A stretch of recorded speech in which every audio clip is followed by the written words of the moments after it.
So yet again, another dark history from the Irish Republic is being revealed, and of course, the Catholic Church are strongly involved in it. Why wouldn't they be? The Bunchacore sisters and the mother and baby home they ran between 1925 and 1961. Approximately 800 children died in what was discovered a mass grave by Catherine Corliss. She was a local historian who discovered almost 800 children died. 35% of all the children who had lived there, which is incredible. Uh, Naturally, this has triggered a debate among politicians and the people and the church, the treatment of unmarried mothers and their so-called illegitimate children. Um, it's another stepping stone in our very dark history in Ireland, which includes obviously priest pedophilia, Magdalene laundries, the buying and selling of children abroad. All of this again, it comes back to the rotten core of the Catholic Church, which at this stage, can anyone make a case for these people to be still in Ireland? And I am referring to the Catholic Church in this regard. Can anyone literally have a leg to stand on and say that these people do anything for this country? Because as it's been revealed now, just scandal. I mean, scandal doesn't even cover a mass grave, like something out of Chinese Mao or North Korea or something like this.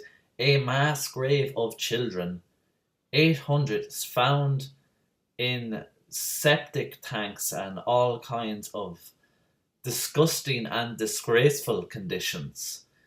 How can the church wake up in the morning and like what? Where is the pontiff? Where is the pope? You have the Catholic League coming out and saying that this is fake news. This is not a Donald Trump story. This is very, very real. There's evidence of this. Go visit it yourself if you think this is fake news. Literally everyone involved in this, politicians, they don't know what to say. This is insane how this could happen in Ireland. You thought it was just confined to paedophilia, and then it was like, oh no, abuse, and then it was all selling children, and just the way mothers and babies and just the whole treatment, the whole structure that was set up during this time is despicable.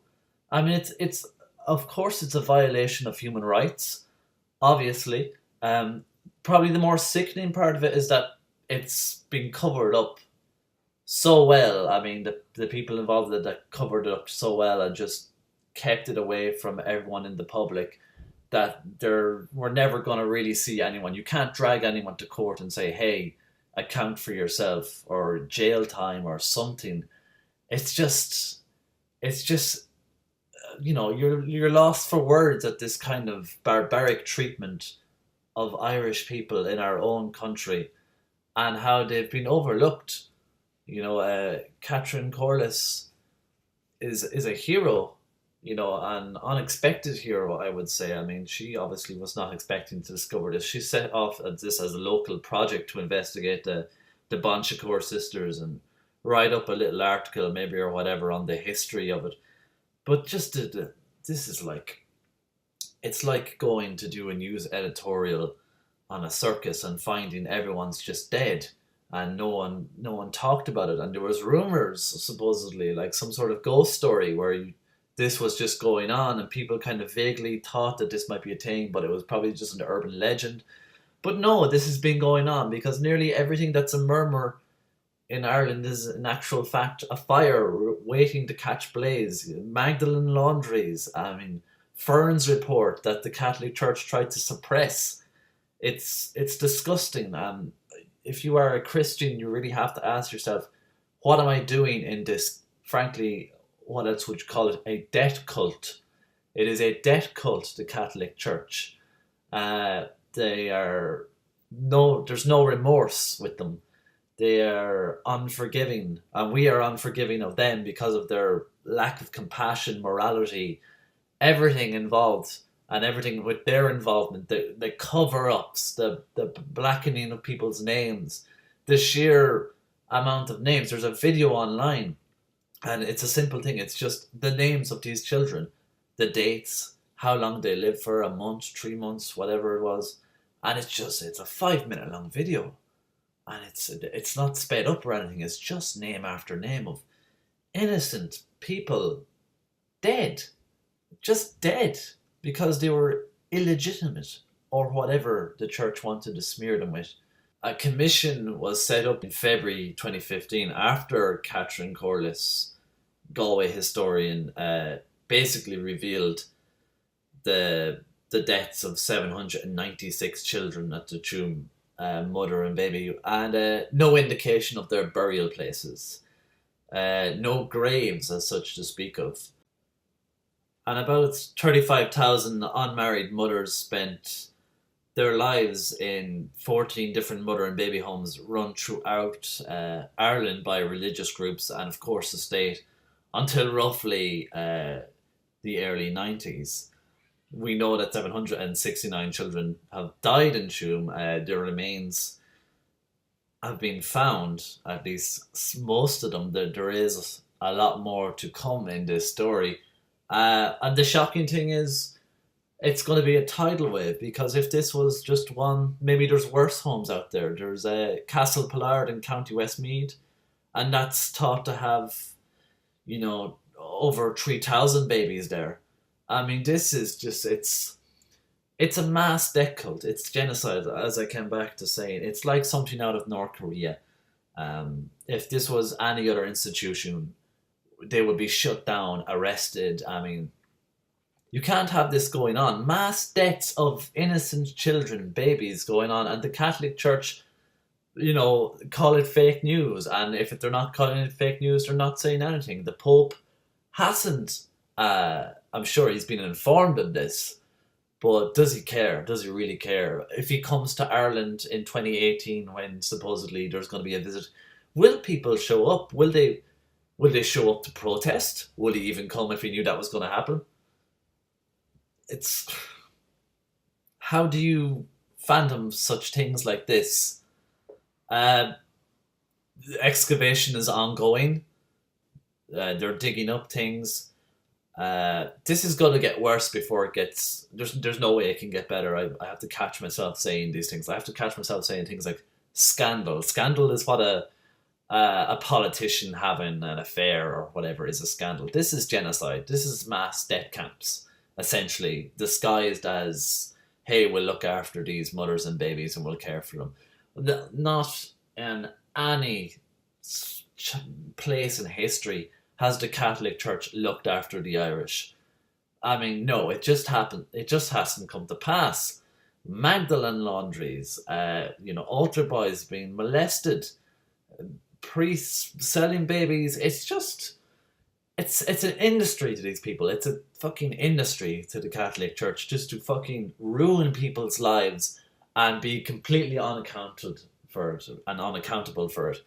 It's disgusting. I'm glad people like Enda Kennedy, Catherine Sapone, obviously they have to come out and say that, we've been treating Irish mothers and babies and, just anything that hasn't formed what we think is the natural Irish Catholic family, we've been treating them as subhuman. Enda Kennedy was right to say that we've been treating the women in Ireland as subhuman creatures. It is disgusting. It is. It makes me sick in my stomach to think about it. I mean, we feel so distant when we say, "Oh, mass death camps." Yeah, that's Vietnam. That's Mao era. That's North Korea. These things don't happen in Europe. Well, they do. We are. We think we're so much better than other countries sometimes in Ireland. We've got we've got all these HQ, Apple and Facebook and la la la, and we're so technologically knowledge-based economy. It's a lie. Underneath the surface, there is just bones. The state has just been built on the foundations of children's bones and the innocent. And, these things don't stay uncovered, or hidden forever, as we're finding out. The sins of our past are catching up with us, and we will have to handle this and come together as a people and acknowledge what has happened, because there's a certain amount of, hey, that's in the past, And because you can't haul someone in and punish them, that's what you need for catharsis, punishment. You need to feel like justice has been done.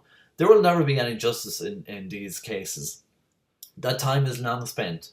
To the time where people just forgot about it. Such a evil thing has been forgotten, if not for the accidental ramblings of a historian in Galway that just so happened to take interest in something one day. I mean, what is under the surface will devour us. I guarantee it.